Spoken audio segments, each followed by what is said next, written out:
les amis, c'est Isa. J'espère que vous allez bien. Je vous retrouve aujourd'hui pour vous faire une guidance, enfin un tirage, j'aime pas dire guidance. C'est bien, c'est une guidance en fait, mais ce serait correct en anglais, on est d'accord. Je vais vous faire une guidance. Alors je vais dire comme ça. Bonjour les amis, c'est Isa. Aujourd'hui je vais vous faire une guidance. Je vais vous faire un tirage, travail de l'ombre un petit peu aujourd'hui les amis, ouch.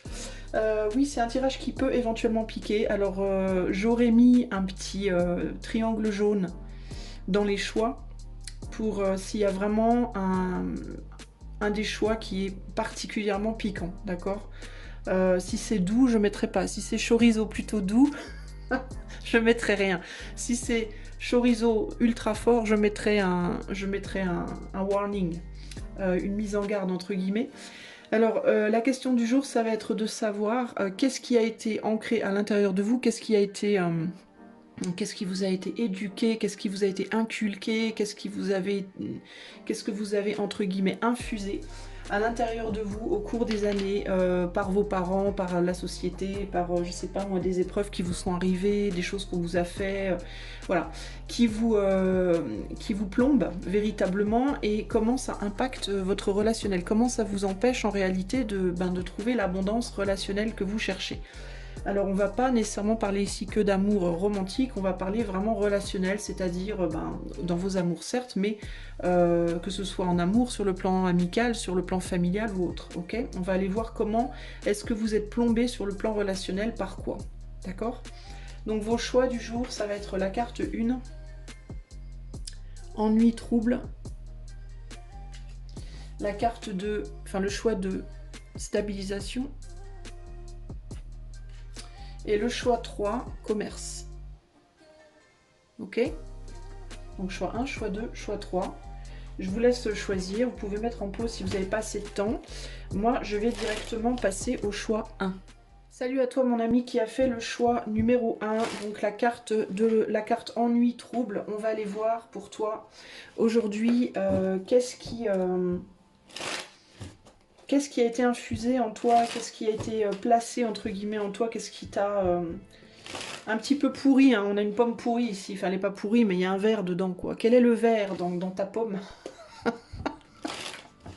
Quel est le verre dans ta pomme qui s'est bien installé entre guillemets, qui a bien fait sa maison et qui t'empêche du coup de manifester dans ta vie de manière générale un relationnel abondant et agréable et sain et...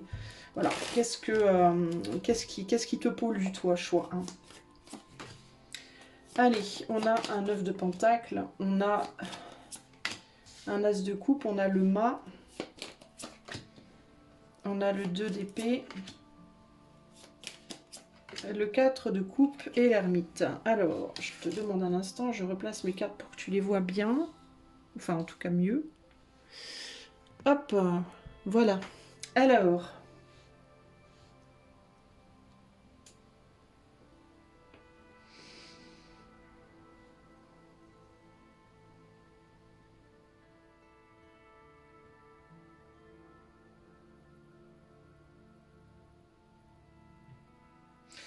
Pour moi, c'est de l'amour que tu as voulu donner à un moment donné à quelqu'un. Il y a eu du rejet.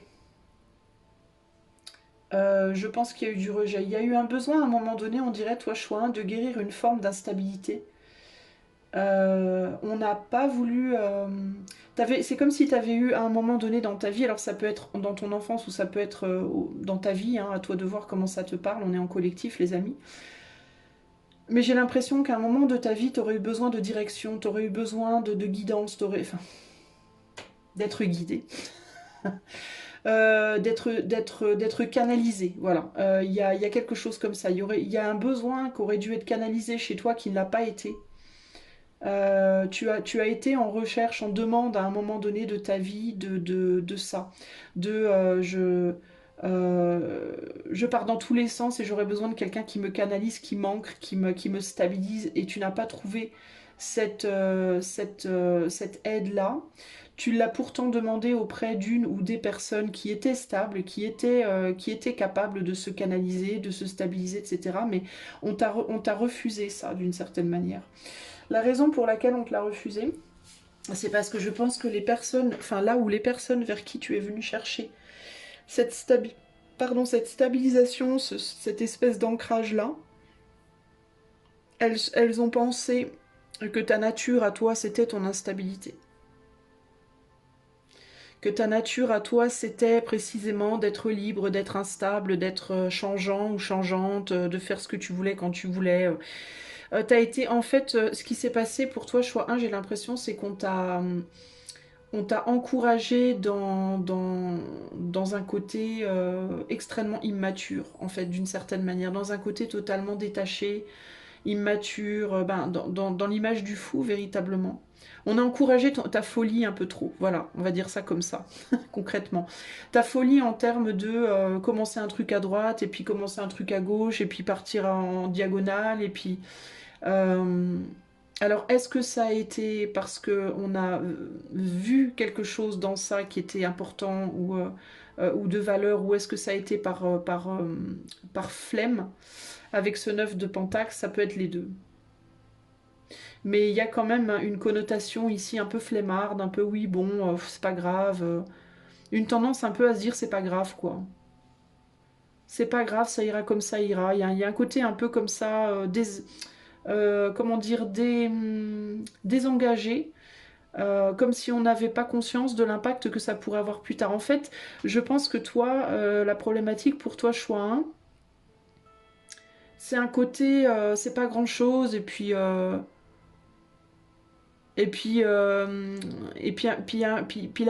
où les personnes qui t'ont entouré, qui auraient pu t'aider à te canaliser, à trouver une voie précise, à te stabiliser, à être, on va dire, aussi beaucoup plus long terme dans tes engagements. Euh, c'est des gens qui ne regardaient pas dans le futur, c'est des gens qui étaient beaucoup plus focalisés, je pense, sur le moment présent et qui du coup ne projetaient pas les conséquences possibles de ta manière d'agir.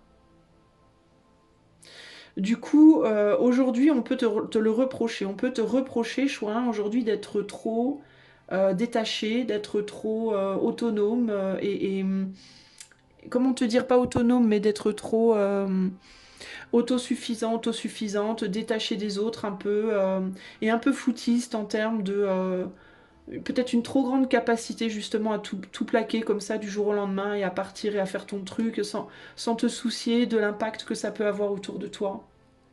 Tu vois, en mode, tu commences un boulot et puis au bout de 6 mois, t'en as marre, tu plaques tout, tu t'en fous de ce que t'as mis dedans comme effort, de l'engagement, s'il y a une équipe que ça va foutre dans la merde ou pas, si tu vois, il y a un côté très, mais c'est un exemple pourri peut-être ça, mais je sais pas comment t'expliquer, mais par exemple, hum, ne pas vouloir t'engager en amour, il y a un côté très désengagé, très foutiste, très, oui, bon. Je suis là aujourd'hui, demain je serai ailleurs, je m'en fous. Tu vois, il y a un côté très comme ça. Je vais là où le vent me porte, je suis pas. Moi, je m'engage pas en profondeur dans les choses. Je reste je survole les choses. Et sans souci de ce que ça peut procurer aux autres profondément. Et sans souci véritablement aussi peut-être de ce que ça peut te procurer à toi en profondeur. Ce qui peut se passer à l'intérieur de toi, les dégâts que ça peut faire en toi. Et aussi, d'une certaine manière, les dégâts que ça peut faire dans les autres. Ça peut créer une problématique d'engagement chez toi, du coup, hein, de manière générale, dans ton relationnel, que ce soit en amour. Tu peux avoir du mal à t'engager dans des relations amoureuses long terme, tu peux avoir du mal à t'engager, on peut avoir du mal à compter sur toi dans les amitiés. Tu peux être quelqu'un qui peut très rapidement changer d'avis, très rapidement changer de direction. Ça veut pas dire que dans les petits trucs, genre tu promets d'aider quelqu'un à déménager, par exemple, tu vas pas y aller, c'est pas ça que... Mais je parle plus pour des choses plus profondes, plus long terme. T'es sûrement capable de tenir quelques petits engagements comme ça à court terme, mais je te parle vraiment de l'engagement long terme, de l'engagement de long, tu vois, pour les chemins qui peuvent demander par exemple plusieurs années de réalisation, on va dire, tu vois. Tu peux avoir du mal à t'engager professionnellement, tu peux... Puis il y a vraiment l'idée d'être très changeant, de changer d'avis, de style, tu vois, très très vite, et ça peut être extrêmement déstabilisant en fait pour les autres. Et il y a aussi cette idée que ça te maintient en arrière, du coup ça t'empêche d'évoluer. Ça te maintient dans un espèce de schéma de perpétuel recommencement, de tourner en rond en fait, de pas vraiment évoluer en toi. Tu vois ce que je veux dire? Qu'est-ce que... Je vais rajouter des cartes, on va voir si on peut m'en dire plus. Qu'est-ce qui t'empêche, toi? Qui t'empêche d'aller vers une abondance émotionnelle et... Ouais, tu te détaches très rapidement en fait. Tu penses que ta puissance, elle est précisément dans ta capacité de détachement. Dans tu prends des risques aussi, tu prends des risques dans le sens où tu peux vraiment laisser derrière toi des relations d'une grande valeur. Tu peux vraiment, tu as pu déjà ou tu peux dans le futur, hein, et c'est pour ça aussi que je fais ce tirage-là, ne pas voir passer, laisser passer des personnes ou des situations qui auraient pu être extrêmement bonnes pour toi, extrêmement enrichissantes, extrêmement hum, profondes en termes de ce que ça aurait pu te procurer et en termes de ce que toi tu aurais pu aussi procurer aux autres, et ben, ou à certaines situations, eh bien, tu as laissé passer ça sous ton nez à cause de cette tendance à avoir du mal à t'engager, à être résilient, on va dire, à être comme on dit, persistant dans tes efforts, dans le chemin. Et du coup, ben, ça peut te faire rater des occasions.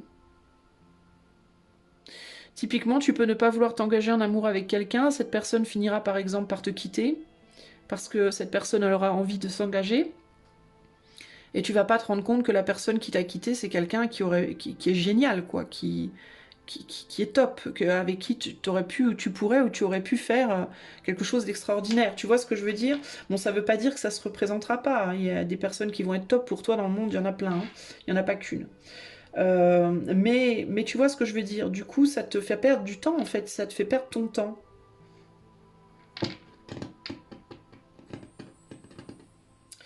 T'as peur de perdre, t'as peur de te faire enfermer dans quelque chose. Du coup, toi, tu as pris peur de... Du coup, tu crains maintenant, ça a développé en toi une crainte justement de l'enfermement.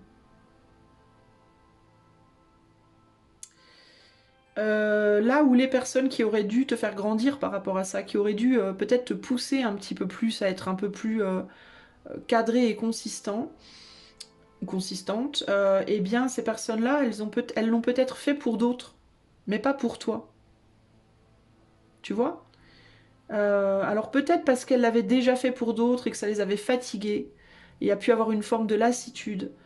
C'était peut-être une ou des personnes qui s'étaient déjà beaucoup donné pour d'autres personnes, pour cette même cause, et qui peut-être étaient fatiguées, étaient lassées, n'avaient plus la force, n'avaient plus le courage, n'avaient plus euh, ouais, manquaient de force, j'entends, ou de moyens, ou de possibilités de le faire.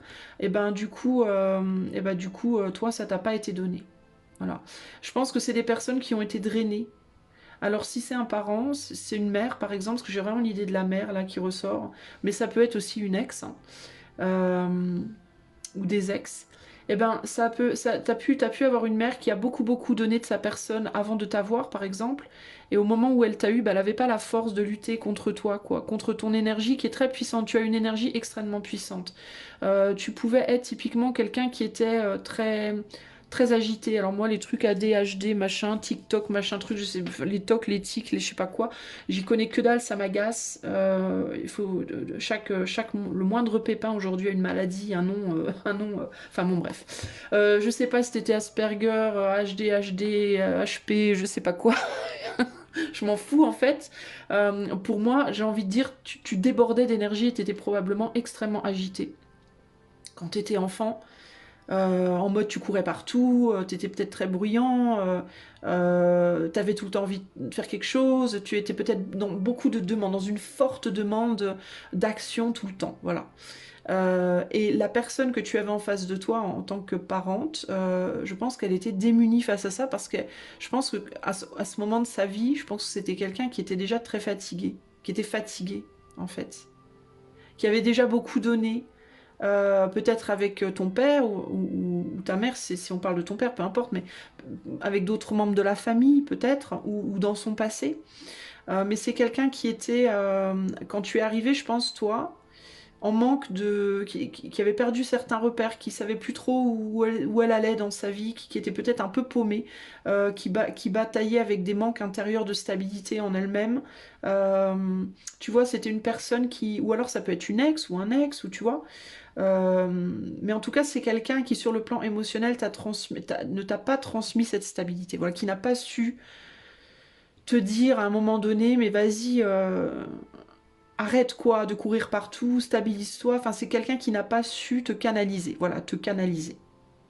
Voilà.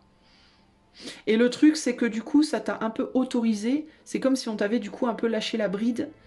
Et du coup, t'es parti en vrille un peu, tu vois. T'as pas appris à te canaliser du tout. C'est un peu la porte ouverte à tous les excès, quoi. Euh, je dis pas que tu as nécessairement été excessive ou excessif dans ta vie, hein, de manière globale, mais ce que je veux dire par là, je te parle en termes d'excès de non-engagement, justement. C'est-à-dire que dans ta vie adulte, depuis ce moment-là, depuis le moment de ta vie où on a introduit en toi cette problématique d'une certaine manière, volontairement ou involontairement, je vois plus de l'involontaire ici concrètement, mais eh bien toi tu t'es dit, c'est un peu le ticket pour ah bah je peux être comme ça tout le temps alors, voilà. Je peux courir dans tous les sens tout le temps, je peux demander 15 000 trucs en même temps tout le temps, voilà, là on me dit ok feu vert, donc je peux faire autant que je veux quoi. Il n'y a pas de reprise, y a pas personne ne me dit que c'est pas que ça va me desservir. C'est même pas une question d'être bien ou mal, c'est plus une question de est-ce que ça va te servir ou te desservir. Personne ne t'a prévenu, on va dire, de ce que tu pourrais rater, voilà, dans ce schéma-là. C'est plus dans cet angle-là, tu vois. Parce que concrètement, être libre comme ça a aussi ses bons côtés. Hein. Ce n'est pas que, c'est pas que destructeur, ça peut être constructeur d'autres choses, mais ça t'a, sur le plan relationnel, ça pose problème, en tout cas. Ça peut rejaillir du coup maintenant sur une incapacité pour toi de créer une famille, par exemple. Tu vois, de fonder une famille et d'être capable d'y rester. Ça veut pas dire que t'as pas essayé, mais c'est ou bien... alors, il peut y avoir différents cas de figure, on est sur du collectif, donc c'est ou bien tu as fondé une famille, mais tu te retrouves pas dedans, tu te sens seul dedans, tu te sens isolé, tu trouves pas ta place dedans, t'as cette soif d'aventure qui te permet pas de véritablement trouver ta place dedans. Ou alors tu n'as pas réussi à fonder de famille parce que tu n'arrives pas à t'engager dans tes relations. Ou alors t'en as fondé mais tu les quittes. En fait, tu t'en vas tout le temps. Tu vois, c'est l'un ou l'autre. Mais il y a toujours cette espèce de soif d'aller plus loin. Et cette soif d'aller plus loin, elle vient d'une incapacité, enfin, ou d'une grande difficulté à voir le bénéfice du long terme et d'une construction à long terme, véritablement. Il y a toujours, ça crée en toi une espèce de manque, comme si tu avais toujours l'impression de manquer de quelque chose et qu'il fallait que tu ailles chercher quelque chose tout le temps d'autre, tu vois. T'as le sentiment que ta vraie nature, c'est d'aller explorer, et c'est vrai, hein, d'une certaine manière. Euh, Seulement là, tu le fais pas. Alors possiblement, tu es bloqué un peu dans une famille. Tu te sens en tout cas bloqué dans un schéma familial. C'est possible. Mais il y a vraiment ce côté de... j'ai le sentiment que je dois toujours aller chercher plus loin.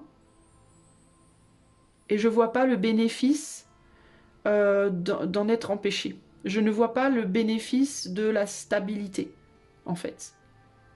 Concrètement, rester stable ou être instable, les deux ont un côté, on va dire, lumineux et un côté plus sombre, d'accord?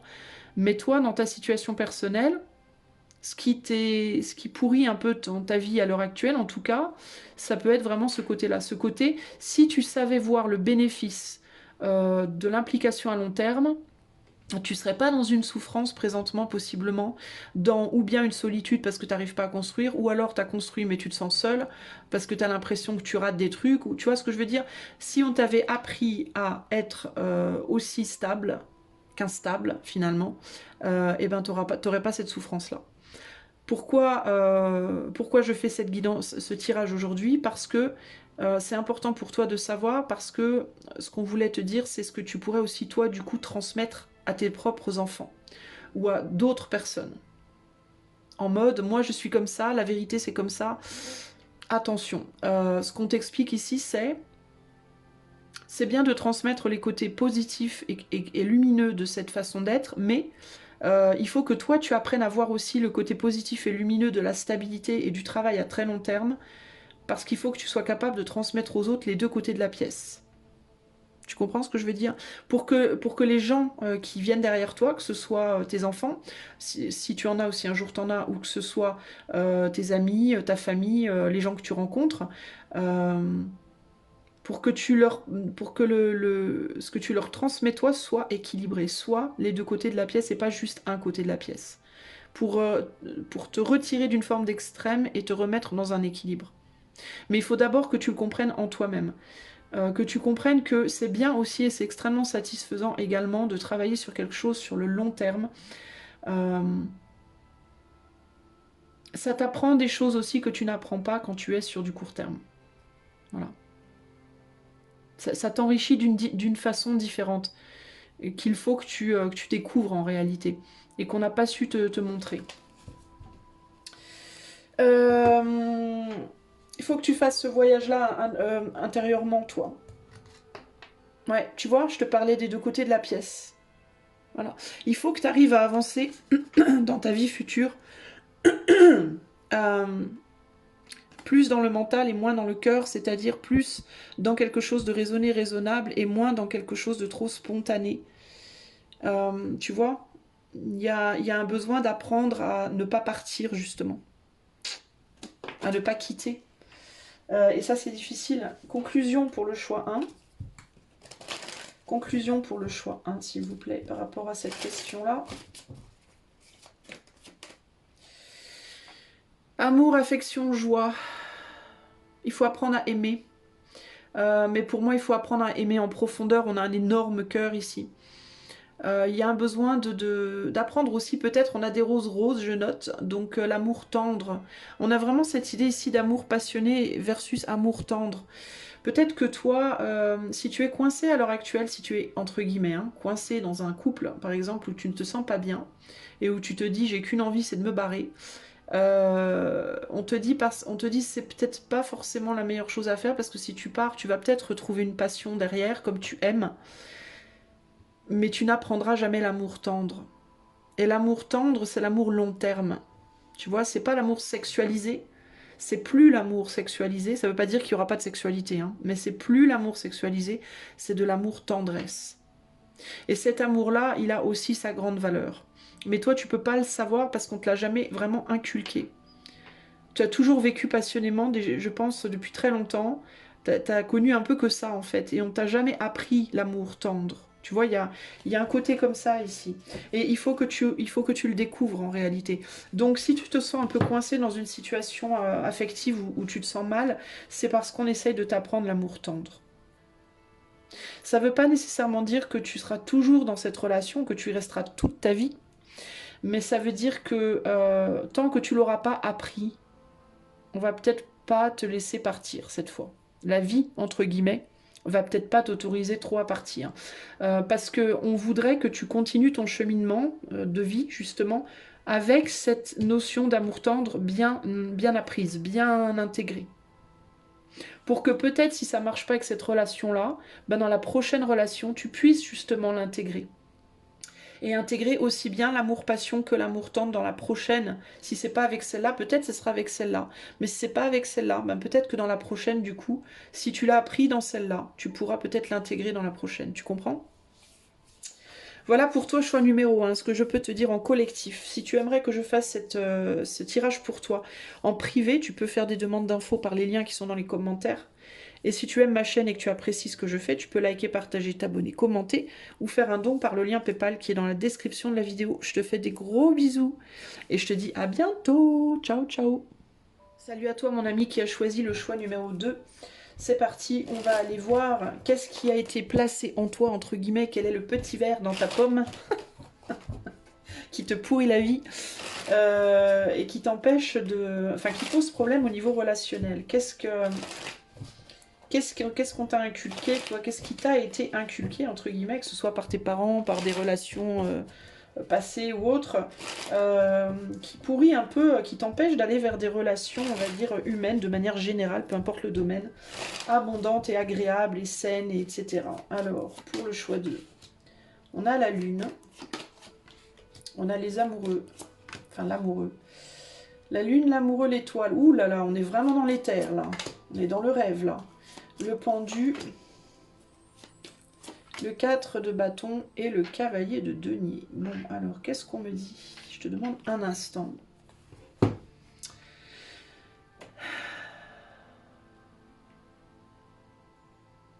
Bon, la première chose que j'entends, c'est foyer conflictuel. Des conflits dans la maison. Alors, des conflits dans la maison qui, du coup, t'ont beaucoup envoyé dans tes rêves.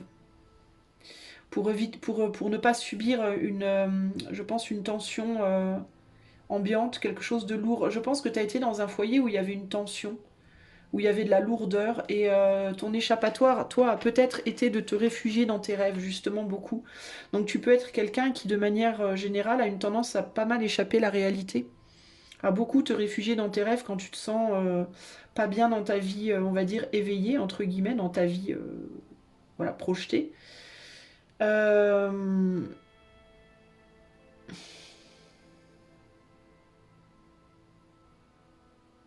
je pense que tu es quelqu'un qui a vu pas mal d'ombres, justement, déjà, et que cette ombre, elle te plombe. Tu as appris, en fait, je pense que toi, tu es quelqu'un qui a appris à domestiquer une forme d'ombre, à faire de l'ombre. On dirait que c'est devenu presque une habitude pour toi. Et que du coup, tu es devenu un peu ami avec l'ombre. Euh, mais pas en termes de genre t'es une mauvaise personne et tu fais des vilaines choses, c'est pas ça. Mais je pense que t'as vécu des choses probablement difficiles dans ta vie.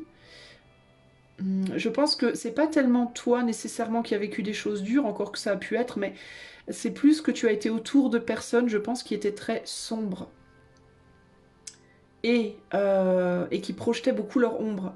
Et du coup, tu l'as beaucoup étudié et tu l'as beaucoup domestiqué. Et du coup, c'est devenu un peu ton ami, dans le sens où, ben, quand tu vas pas bien, quand t'es triste, quand t'es seul, quand il y a quelque chose qui va pas, ben, c'est vers l'ombre que tu vas. Et c'est pas vers l'ombre en termes d'aller faire des choses vilaines, mais c'est l'ombre en termes de je vais me réfugier dans l'ombre, c'est-à-dire dans le noir, dans la nuit, dans les rêves, dans les mondes oniriques, tu vois, dans l'imaginaire, tu vois, alors donc, tu peux être quelqu'un d'extrêmement créatif, par exemple. Du coup, hein, en répercussion à ça. Mais la problématique, c'est que ça t'empêche de t'extérioriser.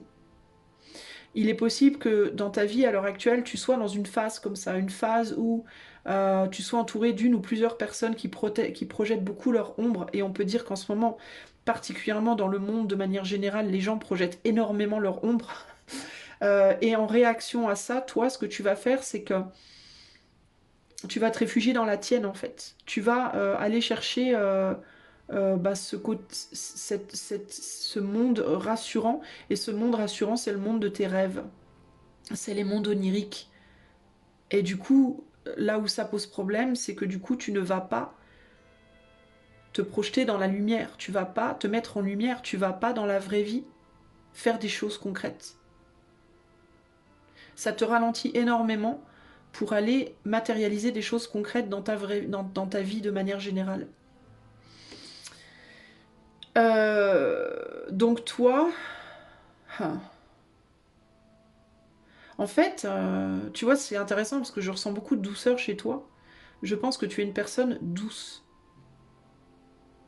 tendre, affectueuse. Je pense que quand tu aimes, tu es quelqu'un de très affectueux, de très rassurant, de très doux, enveloppant comme la nuit justement. Mais je pense qu'il y a aussi ce côté chez toi. En fait, c'est très particulier l'énergie que j'ai pour toi, choix 2, parce que j'ai un mélange chez toi de la sorcière. euh, Comment te dire, ou du sorcier, hein. Mais attends, j'essaie de trouver comment t'expliquer ça, parce que euh, tu- pour moi, il n'y a pas de... il n'y a aucune notion, pour moi, choix 2 ici, de quelqu'un qui veut le mal à qui que ce soit, ou qui veut faire le mal de quelque manière que ce soit. Au contraire, il y a cette notion de surtout pas vouloir faire du mal, de vouloir prendre soin, de vouloir aider, de vouloir soutenir, de vouloir... J'ai très probablement ici des médiums, des cartomanciens, des thérapeutes, des gens qui justement veulent prendre soin, etc. Mais il y a ce côté sombre chez toi. Et c'est un vrai paradoxe parce que tu n'exprimes pas l'ombre de la manière habituelle. Voilà, on va dire ça comme ça. Comme tu l'as énormément, toi, euh, euh, tu l'as adopté et tu l'as maîtrisé, comment on dit? Pas canalisé, mais comment on dit, bordel? Bordel! Euh, J'ai les mots qui me viennent en anglais, mais pas en français. To tame. Euh, Éduquer. Non, pas éduquer.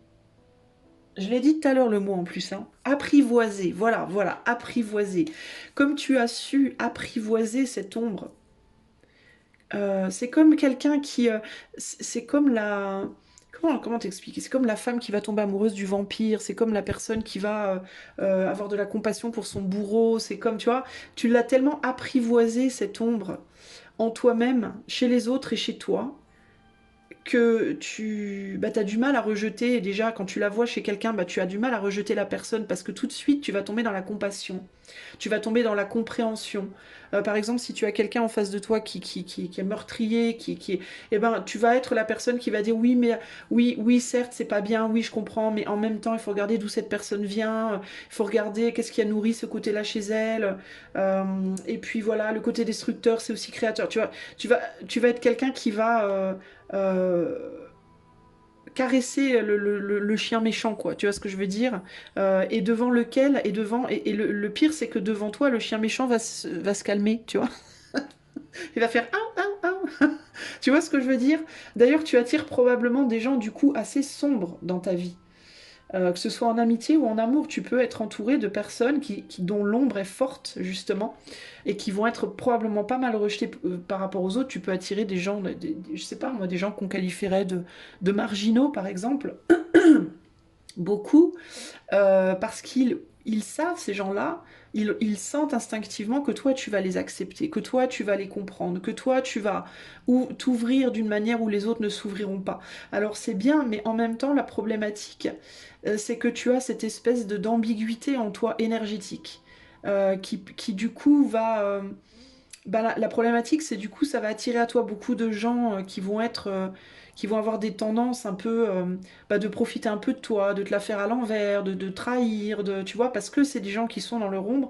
Et toi, tu vas pas pouvoir profiter aussi du coup de gens qui vont vouloir ton bien et purement ton bien et qui vont être dans le soutien et qui vont être dans l'aide de ta personne. Parce que quand tu vas pas bien, tu vas aller te renfermer sur toi-même. Tu comprends? Tu vas aller vers ce qui t'est familier. Et ce qui t'est familier, c'est le sombre. C'est la nuit. Peut-être typiquement que quand tu étais enfant, euh, la nuit, c'était ton moment où tu pouvais te détendre, où tu pouvais te cacher, où tu pouvais... tu vois ce que je veux dire? Où tu étais peut-être entouré de personnes qui te critiquaient, qui t'amoindrissaient, qui abusaient de toi, qui te criaient dessus, qui se criaient dessus les uns les autres, et la nuit c'était ton cocon. Tu pouvais rentrer dans ta couette et te mettre la tête sous la couette et t'étais protégé. Tu te sentais peut-être vraiment, tu t'étais peut-être bien un enfant toi qui avait pas forcément peur de la nuit, tu vois, pour qui le noir était rassurant en réalité. Il y a un côté comme ça pour toi. Mais du coup la problématique c'est que c'est comme si ça t'avait attiré dans l'ombre avec ces gens-là. Tu vas avec eux dans leur propre ombre. Et enfin, ce côté destructeur que ces gens ont, ça devient presque rassurant pour toi. Il y a un vrai syndrome de Stockholm en gros chez toi. Voilà, en gros c'est ça l'idée. Il y a une forme de syndrome de Stockholm. Et du coup, la problématique, c'est que tu sens en toi que tu aurais envie d'autre chose. Tu sens en toi que tu aurais envie de sortir au soleil et d'aller voir la lumière et d'aller profiter de personnes qui voudraient ton bien, qui te feraient du bien, qui seraient gentilles avec toi, qui te crieraient pas dessus, qui te valoriseraient, mais tu n'y arrives pas parce que ça te fait extrêmement peur. T'as presque peur que la lumière t'agresse finalement. Tu vois? Il y a comme un sentiment de mais comment je vais gérer cette... C'est comme si en même temps tu le voulais et en même temps tu allais te sentir démuni en mode mais comment je vais gérer quelqu'un qui va être gentil avec moi, comment je vais gérer quelqu'un qui va me respecter, comment je vais gérer quelqu'un... Tu vois ce que je veux dire? C'est une forme de trauma. J'ai envie de te dire, c'est comme si tu avais une forme de trauma. Peut-être pour certains d'entre vous ici, il y a des gens qui ont des traumas véritables, qui ont vécu des abus, tu vois. Euh, Qu'est-ce qu'on peut me dire d'autre ici? Donc toi, la problématique, elle est là, quoi. Donc il faudrait que tu... Alors attends, qu'est-ce qu'on veut me dire d'autre? Ouais, t'as été emprisonné, là, dans ce monde de la... On t'a bloqué dans l'ombre, en fait. T'as été bloqué dans l'ombre, toi, véritablement, ici. T'as été bloqué dans l'ombre et comme tu arrivais pas à faire face au côté destructeur de ça, comme t'as voulu te construire, il y a un côté très résilient, il y a un côté très fort chez toi. Il y a une volonté de vivre, il y a une volonté justement de voir la lumière véritable chez toi. Mais il y a quelque chose d'extrêmement lumineux, ce qui fait de toi une personne véritablement ah, difficile à appréhender parce qu'on sent c'est que ce côté sombre, on sent ton amour de l'ombre et en même temps on sait que t'es lumineux alors mais on sait pas quoi en faire. Alors c'est la problématique aussi, c'est que du coup les autres peuvent avoir beaucoup de mal à percevoir qui tu es vraiment. Les autres peuvent avoir énormément de mal à te comprendre parce que pour pouvoir te comprendre il faut arriver à voir les choses comme toi et il y a très peu de gens finalement qui arrivent à voir les choses comme toi. Ce qui peut du coup te donner aussi un sentiment d'isolation et de solitude très fort. Et qu'est-ce que tu fais quand tu te sens isolé et seul? Bah, tu te réfugies à nouveau dans l'ombre, dans ton monde onirique. Alors là, en tant qu'adulte, ça va être dans tes rêves, fantasmer ta vie plutôt que la vivre, fantasmer l'amour plutôt que l'avoir, fantasmer l'amitié parfaite, fantasmer le boulot parfait, fantasmer ta vie en fait. La vivre dans l'ombre, dans l'invisible.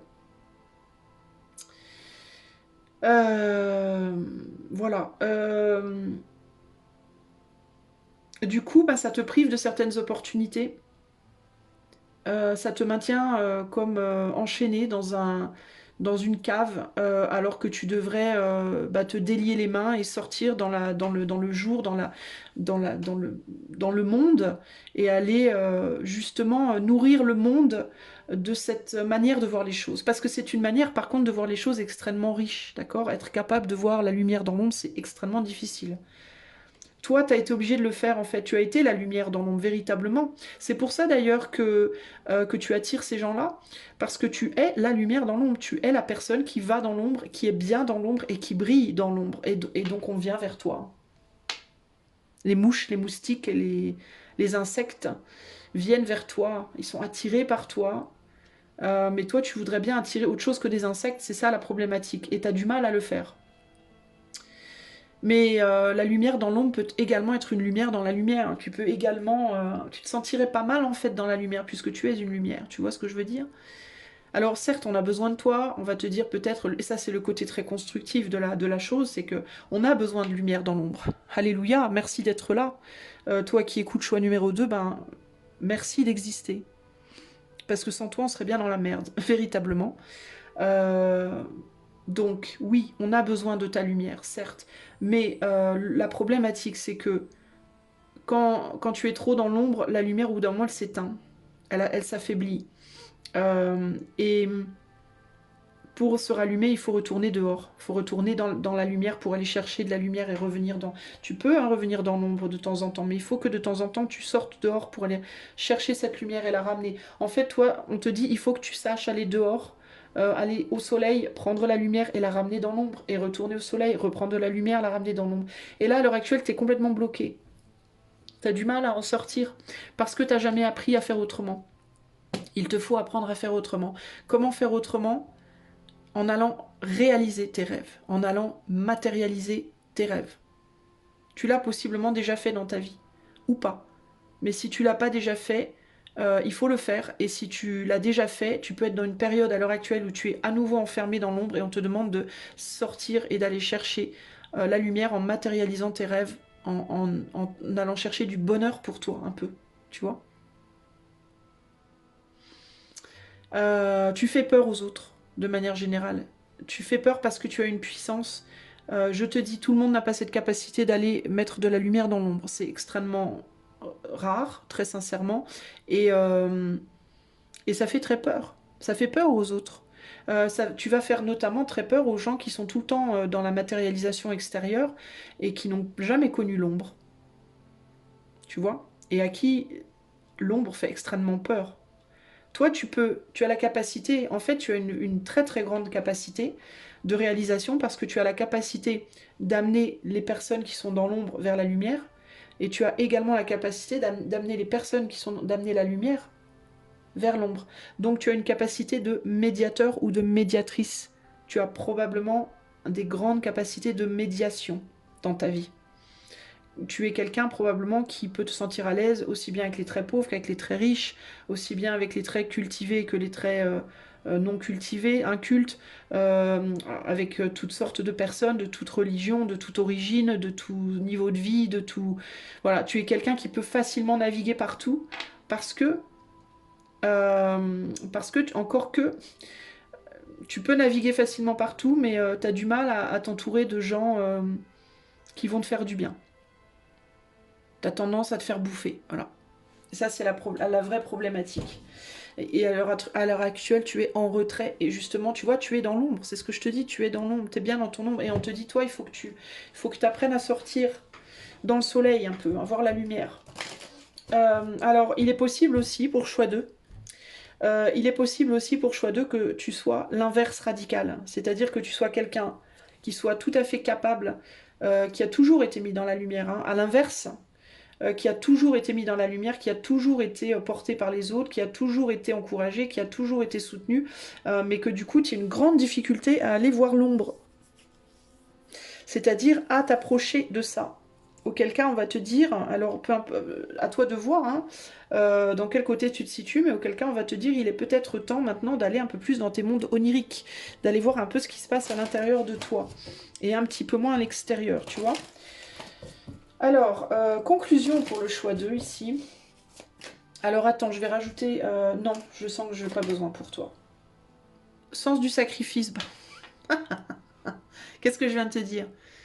Ouais, sens du sacrifice. Le sens du sacrifice, c'est bien, en abuser, ça craint. En gros, c'est ça l'idée.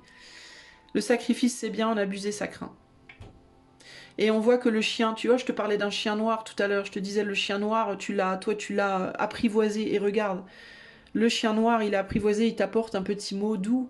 Hein, les gens, on va dire, un peu sombres, un peu marginaux, un peu excessifs, un peu torturés, ils te kiffent, toi. Hein. Mais tu vois, le chien noir, il est aussi blanc là. Alors, pourquoi il te kiffe, le chien noir? Parce que tu lui amènes de la lumière, évidemment. Mais le truc, c'est qu'il faut aussi que toi, tu sois capable de prendre soin de toi. Et pour prendre soin de toi, parce qu'en fait, je vais être extrêmement sincère avec toi, choix 2, je sais pas s'il y aura grand monde qui va prendre soin de toi. Si ce que tu attends, c'est qu'on prenne soin de toi, c'est pas vraiment... en fait, les gens ont peur de toi. Je pense que tu fais peur aux gens. Je pense que tu fais peur aux gens parce que je pense que la majeure partie, à moins que vraiment tu rencontres quelqu'un qui soit comme toi, qui te comprenne, qui te reconnaisse comme un égal ou une égale et qui vraiment te comprenne, je pense que tu fais peur. Je pense que tu fais peur aux gens qui sont dans l'ombre parce que de par ta lumière et ta capacité à les approcher. Et je pense que tu fais peur aux gens qui sont dans la lumière de par l'ombre qui est en toi, qui t'entoure énergétiquement et qu'on ressent chez toi. Et qui fait peur, puisque ça fait partie, c'est un côté marginal en toi qui fait peur. Les gens instinctivement vont se dire que tu n'as pas besoin d'être aidé en fait. Parce que je pense que tu es une personne extrêmement forte. C'est pas pour rien que tu as choisi l'image de l'encre. Hein, une encre, c'est ce qui garde le bateau entier stable. S'il n'y a pas cette encre, le bateau il se barre dans tous les sens. Et pour être une encre, faut être sacrément costaud, n'est-ce pas? Par contre, ce qu'il va falloir que tu apprennes à faire, c'est à prendre soin de toi. Toi. Et comment? En sortant de ton ombre et en allant vers la lumière plus souvent. En allant te recharger toi, pour pouvoir emmener ce que tu as récupéré, pour pouvoir l'amener aux autres. Tu es un médiateur. Voilà. Et conclusion, pas trop de sacrifices. À un moment donné, il faut sortir du sacrifice. Il ne faut pas que ça devienne pour toi un sacrifice. Que tu donnes à l'autre, ok, mais il ne faut pas que ce soit aux dépens de ta propre personne. Quand tu sens que toi, tu es véritablement le vampire, pas le vampire, mais la proie du vampire. Véritablement, tu es la proie du vampire. Mais tu es la proie du vampire qui doit pas mourir. Tu comprends? Ça veut dire quoi? Ça veut dire que le vampire, tu peux lui laisser sucer ton sang que un tout petit peu. S'il est juste assez pour pouvoir aussi toi être vampire et avoir savoir ce que c'est d'être vivant et vampire. Tu vois, après tu as les deux côtés de la pièce, tu peux naviguer dans les deux mondes. Mais si si tu laisses pas sucer le sang, bah tu seras plus jamais vampire, donc tu vas te départir de ce monde-là complètement. Alors certes, ça te permettra d'aller plus vers la lumière, donc ça sera pas forcément négatif. Mais l'idéal, ce serait pour toi d'arriver à dire oui, je donne un petit peu, mais pas trop. Pas trop. Et je retourne, parce que je veux pouvoir retourner dehors des fois aussi. Tu vois, il y a un côté comme ça ici. Bon, après, tu vas me dire, le vampire, une fois qu'il est. Tu vas me dire, une fois qu'on a été mordu, on devient vampire, on peut plus aller au soleil, certes. Mais justement, toi, ton rôle, c'est de transcender ça. C'est d'arriver à dire, bah moi je veux bien me sacrifier un tout petit peu, mais je vais avoir la force de l'encre, de dire stop, on s'arrête là. Comme le bateau, on s'arrête. On va pas plus loin. Ok? On va pas plus loin, on se repose, on absorbe un peu de lumière, et puis après on peut recommencer. Tu vois, il y a un côté comme ça ici. Hein. On a la lune ici. Hein. Ouais, toi, t'es vraiment bien dans tes rêves, toi. Hein. Toi, D'ailleurs, il est fort possible qu'à ce moment de ta vie, tu sois grave en mode je rêve ma vie, mais je fais pas grand-chose concrètement. Et si c'est le cas, on te dit, faut y aller là. Faut y aller. Faut que tu ailles récupérer cet équilibre. Hein. En fait, toi, tu n'es pas fait pour être dans les extrêmes. Hein. Tu n'es pas fait ni pour être dans l'ombre totalement, ni pour être dans la lumière totalement. Toi, tu es ce chien, ce border collie, hein, véritablement, noir et blanc. Voilà. Et tu dois rester fidèle à toi-même, comme la fidélité du chien d'ailleurs. Rester fidèle, oui, mais d'abord à toi. D'abord à toi, après aux autres. Ok? Voilà ce que je peux te dire en tirage collectif choix numéro 1. Si tu as aimé et que tu aimerais ça pour toi tout seul en privé, tu peux faire la demande enfin une demande d'infos par les liens qui sont dans les commentaires. Et si tu aimes la chaîne, tu peux la liker, partager, t'abonner, commenter, faire un don avec le lien PayPal qui est dans la description de la vidéo, gardant bien en tête que cette chaîne est totalement démonétisée. Je te fais des gros bisous et je te dis à bientôt. Ciao, ciao. Salut à toi mon ami qui a fait le choix numéro 3, donc le choix de la carte du commerce. Et ben c'est parti. On va aller voir quel est le ver qui bouffe ta pomme. Quel est le ver dans ta pomme? Qu'est-ce qui t'embête? Qu'est-ce qui t'empêche d'aller vers des relations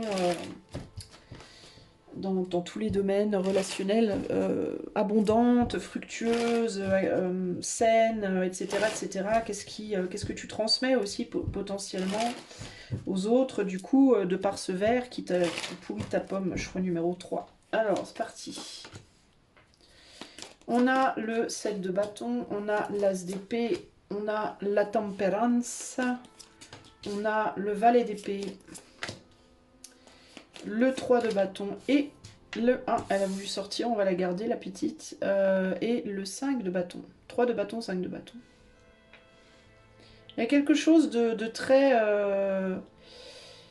Il y a une énergie dans ton tirage choix 3 qui est très... Il manque quelque chose. Il y a un vide. Il y a un vide. Je sais pas comment l'exprimer, mais ça me donne un sentiment de vide. Ça me donne un sentiment de désertion. C'est très bizarre. Hein. Intéressant. 4 de pentacle renversé.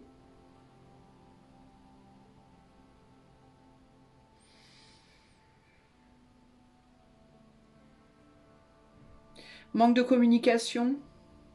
T'as pas été écouté, t'as pas été entendu. Ou alors on n'a pas voulu prendre ce que tu as voulu donner. Ouais, désertion. On t'a lâché, on t'a abandonné. Qu'est-ce qui s'est passé? On t'a trahi. C'est comme si on voulait pas entendre ta parole. On voulait pas reconnaître tes problématiques, tes conflits n'ont pas été entendus. On t'a pas écouté. En fait, toi, j'ai l'impression que t'as pas été écouté. Euh,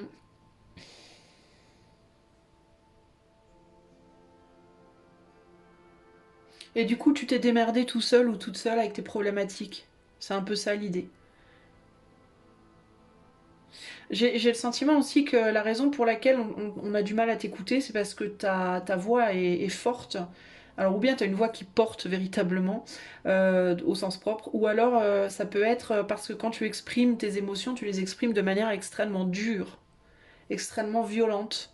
Alors pas violente au sens, je dis pas que tu vas les taper sur tout ce qui bouge, hein, mais il peut y avoir un côté très violent au niveau des mots, de la manière de dire les choses, et qui du coup fait qu'on rejette, on veut pas. Peut-être que quand tu étais enfant, toi tu criais quand tu avais un problème. Tu disais pas oui, moi ça va pas, je suis triste. Tu disais moi je vais mourir, c'est la fin de ma vie, j'en peux plus, je vais crever, je vous déteste. Ah tu vois. Il peut y avoir un côté extrêmement dramatique chez toi, il peut y avoir un côté dramatique. Dramaturge, drama queen ou drama king. Je sais pas, il peut y avoir quelque chose comme ça ici. Et du coup, tu veux pas entendre les autres. Il y a un côté comme ça aussi, j'ai l'impression. Comme si on t'a pas écouté, donc on m'a pas écouté, j'écouterai pas. Il y a un truc comme ça, tu vois, ici. Je pense que c'est ça la problématique. Je pense on t'a inculqué à ne pas écouter, on t'a appris à ne pas écouter en fait. On t'a appris à imposer ton truc et à ne pas écouter. Il est possible que toi, véritablement, on n'ait pas entendu tes problématiques et qu'on t'ait. Genre, je sais pas, moi, t'as voulu parler à un parent d'une problématique sentimentale, t'étais jeune fille, voilà, t'étais ado, t'avais besoin de parler de tes amours à ta mère. Et ben, ta mère, non seulement elle écoutait pas ce que tu disais ou elle voulait pas entendre, mais en plus de ça, elle venait te dire ce que elle avait comme problème sur le cœur. Tu vois? Elle venait imposer en fait. Donc il peut y avoir en fait ici des relationnels, toi, sur le plan de la communication, où chacun veut imposer son truc, chacun veut dire à l'autre, mais personne n'écoute en fait. Tu vois, personne n'écoute l'autre. Et toi, t'es en mode, bah moi, on m'a pas écouté, donc pourquoi je devrais écouter en fait. Et la personne qui est en face de toi, il est fort possible que ce soit un peu le même cas. En tout cas, dans le moment présent, ou dans un passé très proche. Tu t'es senti trahi, toi, en réalité, hein, je pense. Tu t'es senti trahi parce qu'on t'a rejeté. On a rejeté ta voix, on a rejeté ta vérité, on a rejeté ton besoin d'expression, des émotions, probablement. On t'a peut-être forcé à garder pour toi des choses que tu n'avais pas envie de garder pour toi. On t'a bridé, on a bridé ta voix d'une manière ou d'une autre. Et du coup, tu as appris à le faire aussi avec les autres, consciemment ou inconsciemment. Il y a quelque chose comme ça ici. Ça ne veut pas dire que tu n'écoutes pas les autres quand ils te parlent, mais tu peux être le type de personne, par exemple, qui va, quand quelqu'un te parle de ses problèmes, tout de suite vouloir imposer ton point de vue, tout de suite vouloir donner un conseil, tout de suite vouloir... Tu vois, tu vas pas vraiment être dans l'écoute. Ça peut être genre, on vient vers toi pour te dire, ouais, on m'a plaqué, machin. Oui, bah tu devrais faire ci, ça. Et l'autre en face se dit, ben, j'ai juste envie de parler, quoi. Tu vois ce que je veux dire? Mais tu sais pas écouter en fait. Ça peut être ça, tu vois, par exemple. Tu peux être quelqu'un qui va beaucoup donner des conseils, beaucoup vouloir conseiller, beaucoup vouloir. Et puis tes conseils, il faut les écouter. Puis c'est comme ça, puis c'est pas autrement. Puis il peut y avoir un côté très, tu vois, comme ça, qui veut s'imposer à tout prix parce que t'as pas pu le faire avant. Et puis aussi peut-être, et puis aussi du coup, tu n'écoutes pas l'autre. Donc en fait, tu peux inconsciemment reproduire sur l'autre ce qu'on t'a fait subir à toi. Globalement, c'est un peu ça que j'entends ici, hein. Je vais récupérer cette carte-là. Du coup, là où ça pose problème, c'est que je vois le désert, je te disais, il y a du vide. Il y a du vide parce que du coup, ça t'empêche de véritablement avoir des conversations avec les autres qui sont profondes, en fait, qui vont profondément en l'autre, ou alors, deux cas de figure, tu vas pas du coup profondément en l'autre, parce que comme il y a une forme d'agressivité chez toi, l'autre se braque, donc tu peux pas créer des liens profonds, ou alors tu ne laisses pas l'autre venir profondément en toi. Et je parle pas de sexualité, je parle vraiment purement de... alors si on parle de sexualité, ça va être mental, comme on dit en anglais, mental fuck. Sexualité psychique, mentale. C'est-à-dire que tu n'autorises pas l'autre à venir en toi, et les autres ne t'autorisent pas à venir en eux parce qu'il y a une forme de brutalité chez toi. Ok ? Et c'est ce que tu transmets, du coup, sans le vouloir, évidemment, hein, sans nécessairement le vouloir ou t'en rendre compte, c'est ce que tu peux transmettre, du coup, aux autres aussi, ou à tes enfants, si tu as des enfants, ou à ton entourage, sans forcément te rendre compte de ça. Euh, et puis, tu sais, quand on a très très faim, ce qui me vient aussi avec la carte du commerce, c'est ce côté abondant. Comme tu as été privé d'expression, bah, du coup, quand tu t'exprimes maintenant, bah, tu peux être dans une intensité qui est trop pour les autres, tu vois. Euh, et de la même manière, tu peux avoir le sentiment parfois que les autres t'en donnent trop aussi, tu vois. Donc, souvent quand on a, par exemple, si t'as pas mangé depuis 15 jours, ben, on va te donner un plat de pâtes, tu vas vouloir dévorer le plat de pâtes d'un seul coup, alors que ton corps, il pourra pas gérer. Parce que ton estomac, il s'est réduit à ça et il pourra manger 3 nouilles. Et toi, tu vas lui en donner 500. Donc, il va pas comprendre. Et du coup, ça va faire quoi? Ça va faire des nœuds, ça va faire de la douleur. Ça m'étonnerait pas que tu sois le type de personne, d'ailleurs, qui a beaucoup de nœuds au bide, hein, dont ça me fait penser à ça ici, là, le ventre qui tourne pas rond. Ça tourne pas bien dans ton bide. Donc, tu peux pas mal souffrir peut-être de problèmes intestinaux, tu vois, stomacaux, je sais pas quoi. Tu peux peut-être souffrir beaucoup de problèmes intestinaux et tout ça, parce que c'est ton ventre qui te dit mais c'est pas fluide. La communication n'est pas fluide. Toi, tu n'arrives pas à communiquer ce que tu veux et les autres ne t'entendent pas.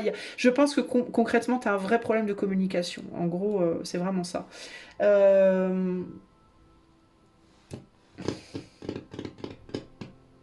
Puis on dirait que tu choisis pas les bonnes personnes aussi. J'ai le sentiment aussi que tu veux dire des choses, tu dis pas les bonnes choses aux bonnes personnes. Tu peux avoir une tendance à dire aux personnes non coupables ce que tu ne dis pas aux personnes coupables. Par exemple, tu as un problème avec Paul, tu vas aller en parler à Jacques.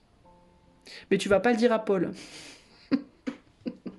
Tu as un problème à Jacques, tu vas aller le dire à Paul, mais tu le diras pas à Jacques. Tu vois ce que je veux dire?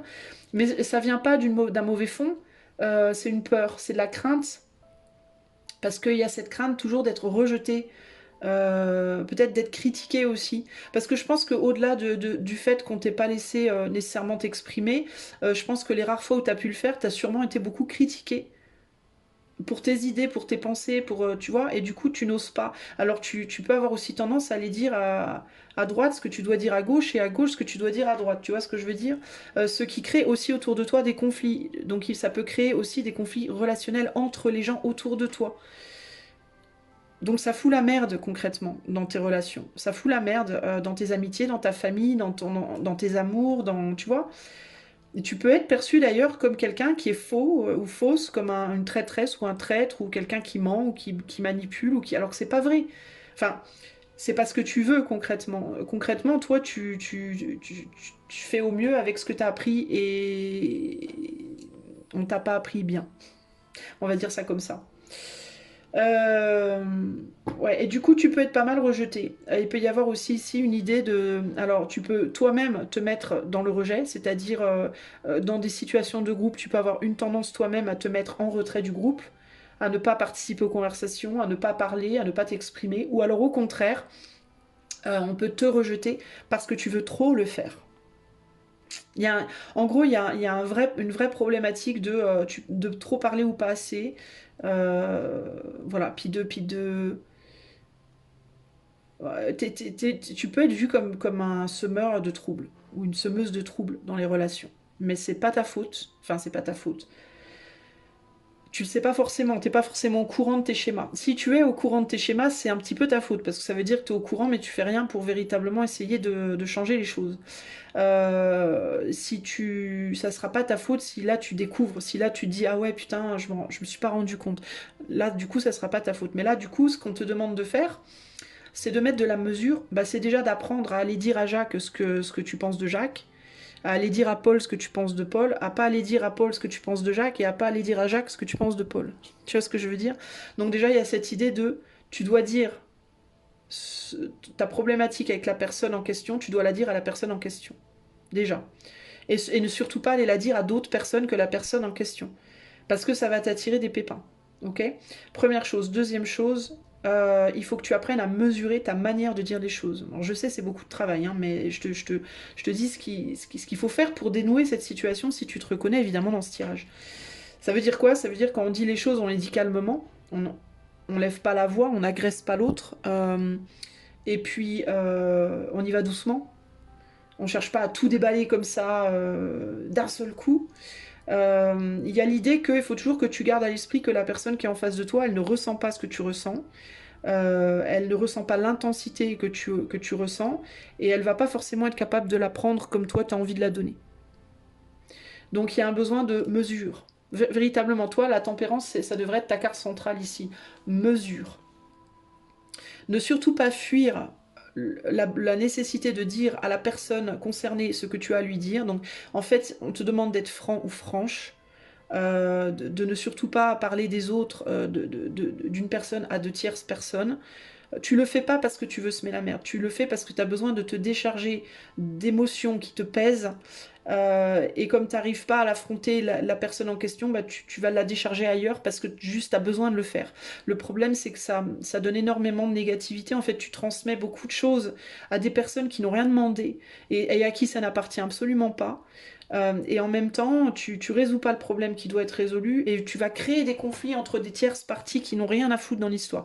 Donc il y a vraiment ce besoin pour toi de remettre à César, de rendre à César ce qui appartient à César, de reprendre à Jules ce qui lui appartient pas, et d'apprendre à converser, à t'exprimer avec mesure.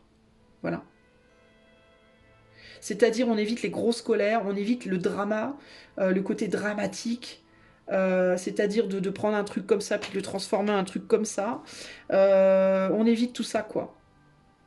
Pour ramener un équilibre en toi. Et ça va aussi rétablir un équilibre. Je te jure, hein, toi, si tu souffres de problèmes d'estomac, d'intestin,